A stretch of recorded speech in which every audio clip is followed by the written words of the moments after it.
designing a sporting club as an experience, because if you look at it, that's sort of what's in there. I think what it shows is that we know very little about designing experiences, because what is up there doesn't mean a whole lot. What they're trying to do is to get a hand on the things that you can describe. But it does show you that there is a lot of work in designing experiences. If you do any, it's called, experience design is what interface design is called, which is not experience, but it's interaction with computer systems. So if you Google experience design, the first 10 pages are going to be about making you spend your money faster and more easily on the internet. This is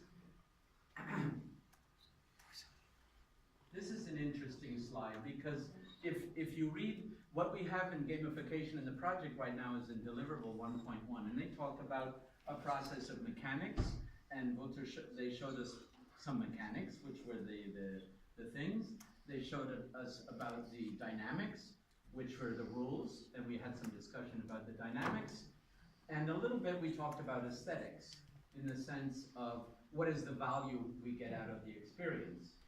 And it gets a little messy when you read the literature. To me, it's a little inconsistent, because the mechanics is easy, is coherent and clean. The dynamics gets a little, it's not quite sure what they're talking about, and when you get to aesthetics, it looks like they're talking about games more than gamification.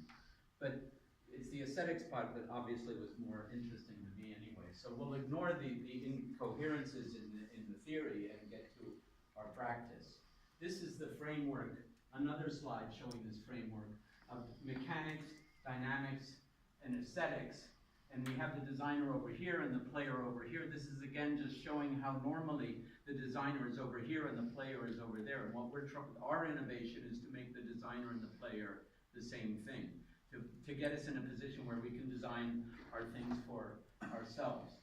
And this is again just a description of the framework and the three sides. And they usually show this just because really all they want to do is go have fun and make the mechanics. This gives a listing of